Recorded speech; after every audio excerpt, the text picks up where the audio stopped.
dalam video kali ini kita akan belajar bagaimana cara menyusun laporan laba rugi menggunakan Microsoft Excel. Laporan laba rugi merupakan salah satu laporan keuangan utama yang menunjukkan kinerja keuangan perusahaan dalam satu periode tertentu. Nah, laporan laba rugi ini biasanya bulanan, kuartalan, ataupun tahunan. Elemen dalam laporan laba rugi itu ada 5. Ada yang tahu? Ya, benar. Jadi yang pertama adalah pendapatan atau revenue, yaitu semua pemasukan dari penjualan produk atau jasa. Nah, pendapatan sendiri itu dibagi menjadi 2, yaitu pendapatan utama dan pendapatan lain-lain. Kalau pendapatan utama, itu pendapatan yang dihasilkan dari kegiatan atau penjualan utama perusahaan. Sedangkan pendapatan lain-lain merupakan pendapatan yang dihasilkan di luar kegiatan operasional utama perusahaan. Contohnya seperti pendapatan bunga, pendapatan komisi, dan lain-lain. Kemudian yang kedua adalah beban atau expense. Beban ini adalah biaya yang dikeluarkan untuk menjalankan bisnis. Ini juga dibagi menjadi 2, yaitu beban operasional dan beban non-operasional. Kalau beban operasional, contohnya seperti biaya produksi, penjualan, dan administrasi. Sedangkan beban non-operasional adalah beban yang tidak langsung berhubungan dengan operasional utama.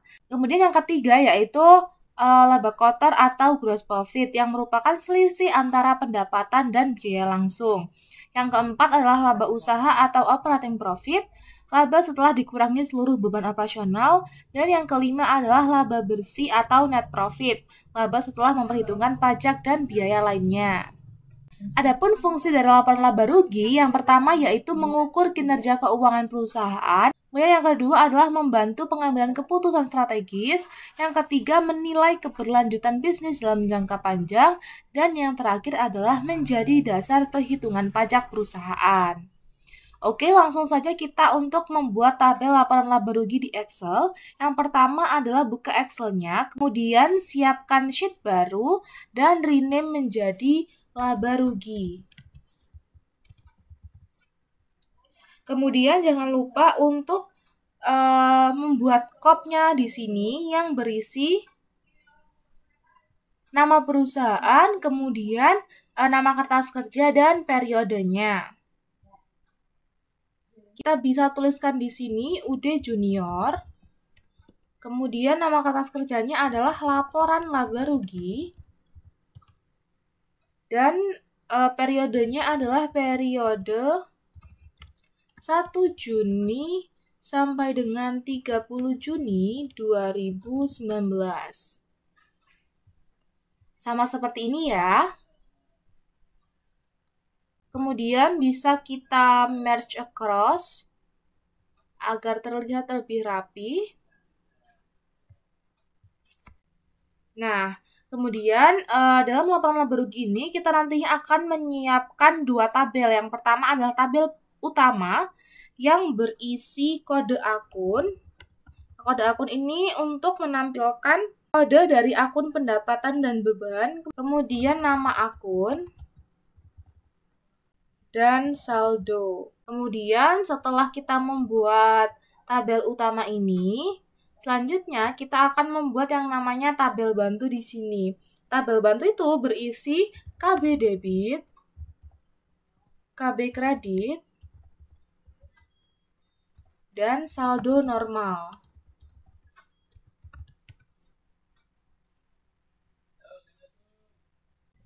Kemudian untuk mengisikan kolom kode akun, kita bisa memakai data validation. Masih ingat caranya teman-teman? Iya benar, jadi kita klik yang data, kemudian klik data validation, any value kita ganti dengan list, source-nya adalah kode. Kemudian kita OK. Nah, ini kita bisa kopikan sampai sini. Kemudian untuk mengisi nama akunnya, itu kita bisa memakai rumus indeks. Tuliskan indeks, kemudian nama akun, match. Kita klik untuk yang sel B8. Kemudian kode,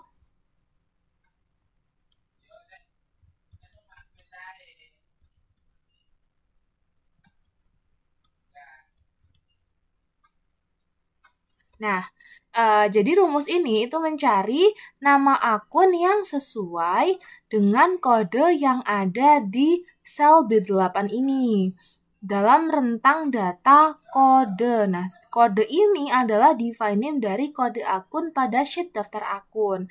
Jika kode tersebut ditemukan, maka rumus akan menampilkan nama akun yang sesuai. Tetapi jika kode tidak ditemukan atau terjadi kesalahan lain, maka rumus akan menghasilkan nilai kosong. Kemudian kita coba untuk enter. Nah, kalau muncul text box seperti ini, kita oke. Kemudian, kita tambahkan rumus if error di depannya seperti ini. Kemudian bisa kita enter. Nah, untuk laporan laba rugi sendiri, tadi kan sudah disebutkan bahwa salah satu elemennya adalah pendapatan dan beban. Maka kita bisa pilihkan untuk kode yang sesuai. Kode pendapatan. Nah, maka akan muncul nama akunnya. Nah, ini kita bisa pilihkan untuk kode akun yang dibutuhkan dalam menyusun laporan laba rugi.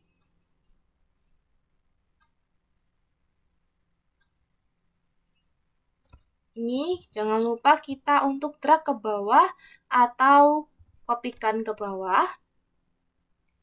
Nah, ini isikan semua kode yang dibutuhkan untuk membuat laporan laba rugi.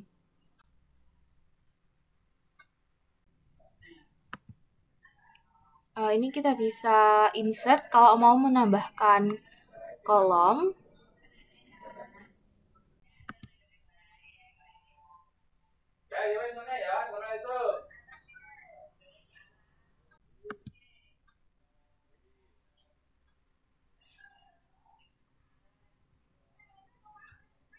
Karena kita sudah menulis seluruh pendapatan yang ada di sini dan memilih kode akunnya, maka langkah selanjutnya adalah menulis untuk total pendapatannya. Nah, karena di sini tadi itu kita kan kopikan untuk rumus data validation-nya.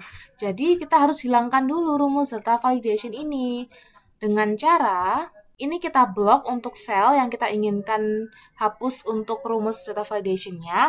Kemudian pilih data, ke data validation, kemudian klik data validation. Kalau muncul seperti ini, kita yes saja, kemudian clear all. Klik OK. Baru di sini bisa dituliskan total pendapatannya. Kita tuliskan total pendapatan. Nah, kemudian setelah itu kita bisa rapihkan kolomnya. Nah, setelah kita menuliskan untuk pendapatannya, selanjutnya kita harus menuliskan juga terkait harga pokok penjualannya atau pembelian dan juga bebannya. Nah, ini untuk rumusnya, untuk kode akun yang ini tadi kita bisa kopikan ke sini, data validation-nya. Kemudian pilih akun yang sesuai. Kita isikan sampai dengan nomor akun 5 yang paling bawah, yaitu 5400 ini. Setelah selesai, kita tuliskan di bagian sini adalah total untuk harga pokok penjualannya. Setelah menulis harga pokok penjualan, di sini ada laba atau rugi kotor. Nah, untuk laba atau rugi kotornya nanti, itu kita bisa tuliskan menggunakan rumus. Jadi, ini kita sisipkan saja satu baris. Setelah itu, kita harus menginputkan juga terkait, ya benar, terkait bebannya. Ini bisa kita kopikan rumusnya di sini. Ini juga. Kemudian kita pilihkan kode akun yang sesuai, yaitu dimulai dengan 6.000 sampai dengan 6.180 ini. Nah, oke. Setelah selesai, karena ini kelebihan, kita hapus. Setelah selesai semua bebannya ini kita tuliskan di sini. Kemudian kita ingin menyisipkan dua baris ini untuk total beban dan rugi atau laba bersih usaha. Tetapi karena tadi ini tuh masih ada rumus data validation-nya, Maka kita hilangkan dulu untuk rumus data validation-nya dengan cara klik data, kemudian pilih data validation, kita yes, dan kita clear all. Kemudian OK. Setelah itu kita bisa merge across dan tuliskan di sini adalah total beban. Nah, ini tadi rugi atau laba bersih usaha kita kosongkan terlebih dahulu karena nanti kita bisa menuliskannya menggunakan rumus. Setelah itu kita isikan untuk kode akun yang ke 8.000 yaitu pendapatan lain-lain. Kita bisa kopikan rumusnya ke sini.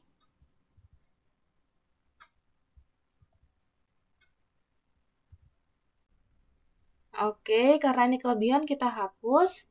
Setelah itu kita tuliskan untuk total pendapatan dan keuntungan lain-lain.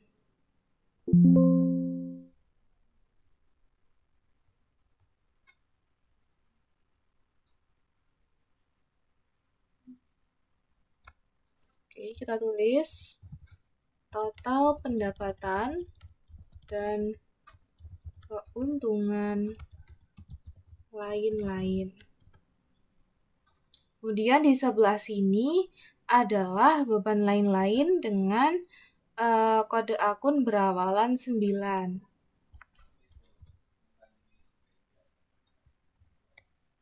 Oke, kita tuliskan sampai dengan kode akun 9 yang terakhir.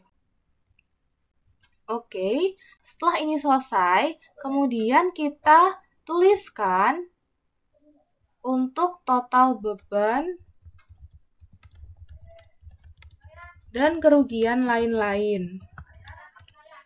Dan di sini nanti adalah rugi atau laba bersih setelah pajak. Nah, oke, setelah ini selesai, selanjutnya kita akan mengisikan untuk kolom tabel bantunya ini.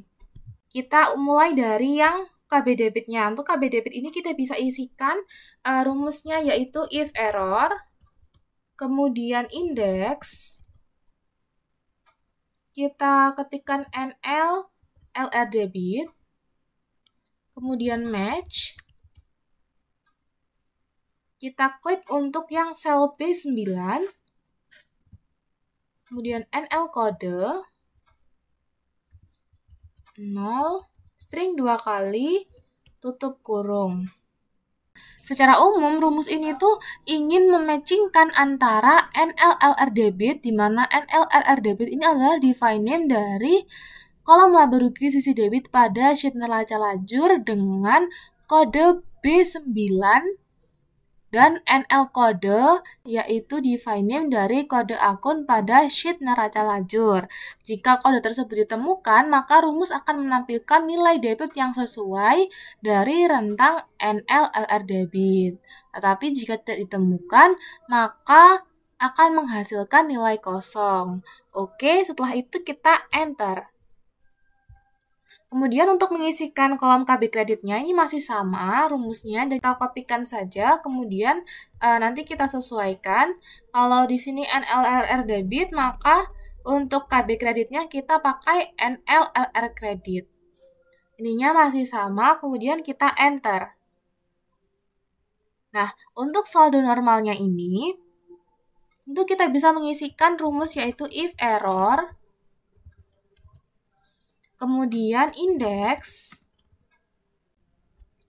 SA normal, match,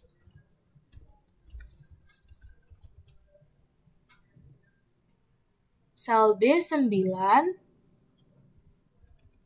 NL kode, 0, tutup kurung 2 kali, string 2 kali, tutup kurung, dan enter. Ini kita kurang menambahkan titik koma. Nah, maka akan muncul untuk saldo normalnya. Sebelum itu, untuk rumus yang ada di KB debit dan KB kreditnya, kita bisa drag ke bawah atau kita kopikan ke bawah.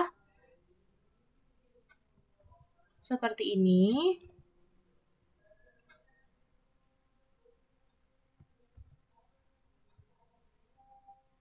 Nah, oke, setelah selesai kita juga bisa kopikan untuk saldo normalnya ini. Nah, maka akan muncul. Nah, sepertinya ini terjadi keganjalan di mana nama akun revenue ini seharusnya memiliki saldo normalnya itu kredit, bukan debit, tetapi di sini tertulisnya adalah debit. Nah, itu kenapa? Oke, karena di sini kita memakai SA normal, di mana SA normal merupakan define name dari ini, saldo normal yang ada di daftar akun, di mana untuk nama akun revenue itu berada di baris ke-31 ini.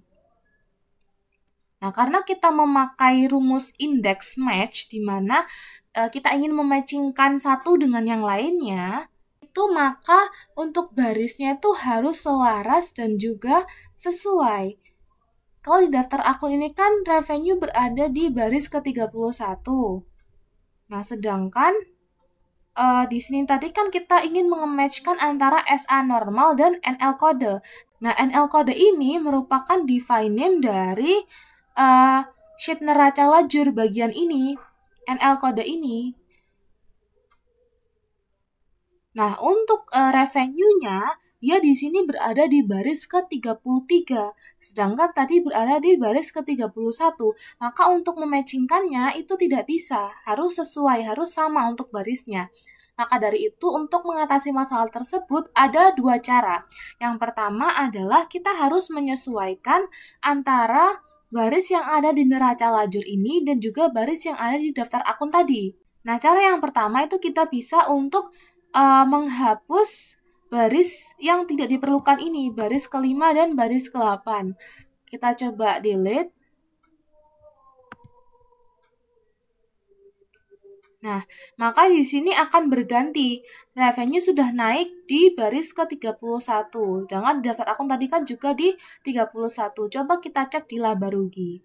Nah, maka dia akan saldo normalnya sesuai, yaitu KR.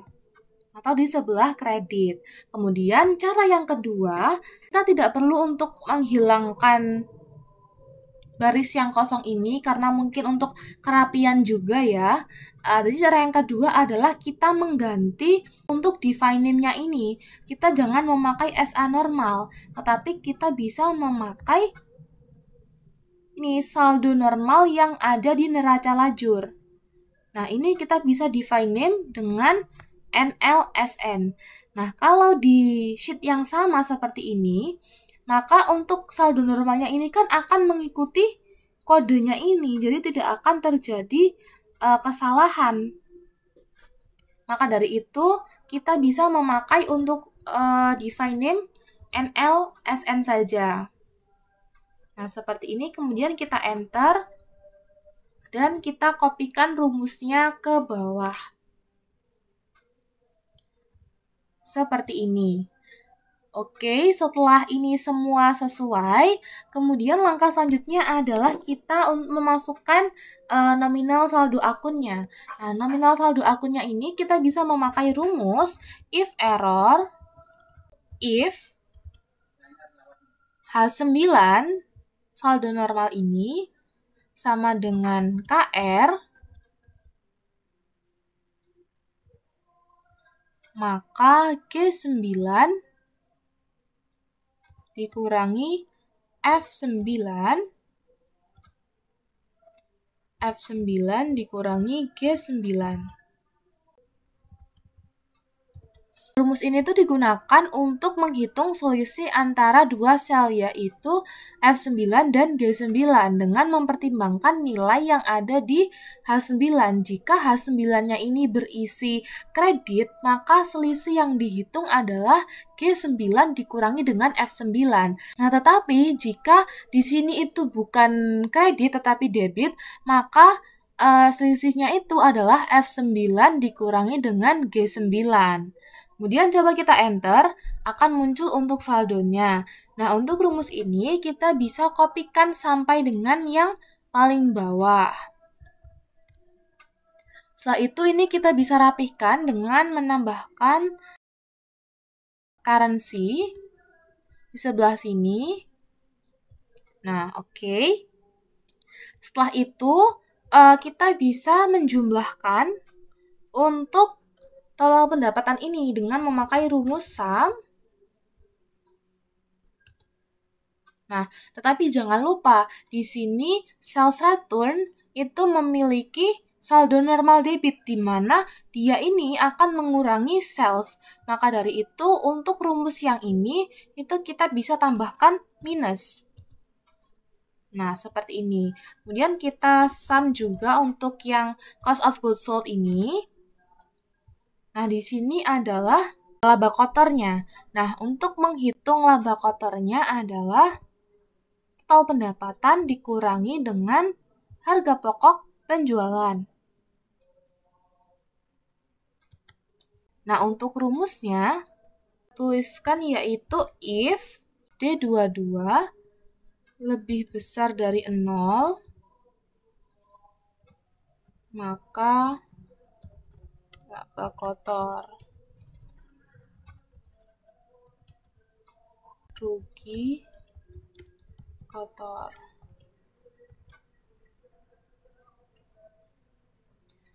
Nah, ini itu maksudnya jika total penjualan itu lebih besar daripada total harga pokok penjualan, maka perusahaan itu mendapatkan laba kotor. Namun sebaliknya, jika total harga pokok penjualan lebih besar daripada total penjualan, maka perusahaan mendapatkan rugi kotor. Kemudian, untuk total bebannya ini kita bisa hitung menggunakan rumus sum.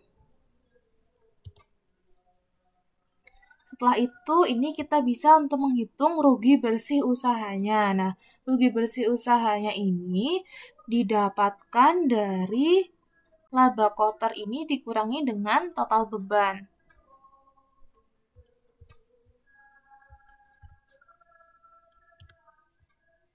Nah, untuk menentukan ini laba atau rugi, maka kita bisa memakai rumus if.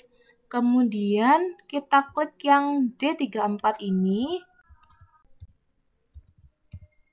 laba bersih usaha, kemudian rugi bersih usaha. Nah, ini tuh maksudnya jika nilai yang ada di D34 ini lebih besar daripada 0, maka hasil yang ditampilkan adalah laba bersih. Tetapi jika kebalikannya, D36 ini tidak lebih besar dari 0 atau negatif, maka hasil yang ditampilkan adalah rugi bersih. Kemudian kita enter. Kemudian untuk total pendapatan lain-lainnya ini, kita juga bisa hitung menggunakan rumus sum. Kemudian untuk total bebannya juga. Nah, setelah itu adalah menghitung laba atau rugi bersih setelah pajak dengan cara rugi bersih ditambah pendapatan dikurang beban. Kemudian untuk mengetahuinya kita juga bisa memakai rumus if D47 lebih besar dari 0, maka tampilkan laba bersih setelah pajak. Tetapi jika D47 ini tidak lebih besar dari 0 atau bernilai negatif, maka tampilkan rugi bersih setelah pajak. Oke, kemudian kita enter. Nah, maka akan terbaca ini rugi bersih atau laba bersih. Oke, mungkin kita bisa cocokkan dengan yang ada di neraca lajur ini. Apakah sudah sesuai? Nah, ini sudah sesuai bahwa di sini juga tertera untuk rugi bersihnya adalah 13.764.000 sama dengan yang ini. Kemudian ini kita bisa rapihkan dengan menambahkan borders di sebelah sini. Kita rapihkan terlebih dahulu menjadi seperti ini. Kemudian selanjutnya kita harus membuat untuk grouping bagian kode bantunya ini agar terlihat rapi. Masih ingat caranya? Ya, kita lock untuk range yang ingin kita grupkan, kemudian klik data dan klik yang group ini. Nah, maka akan muncul nanti seperti ini. Nah, kalau kita klik yang tambah, maka dia akan muncul, tetapi kalau kita klik minus, maka dia akan menyembunyikan. Jadinya lebih rapi seperti ini. Nah, kita sekarang sudah berhasil menyusun laporan laba rugi di Excel. Jadi kesimpulannya, laporan laba rugi ini tuh sangat membantu perusahaan untuk mengevaluasi keuntungan dan kerugiannya. Oke, terima kasih semuanya sudah menonton. Jangan lupa like, comment, and subscribe. Dan nyalakan lonceng notifikasinya untuk tutorial Excel akuntansi berikutnya. Sampai jumpa di video berikutnya.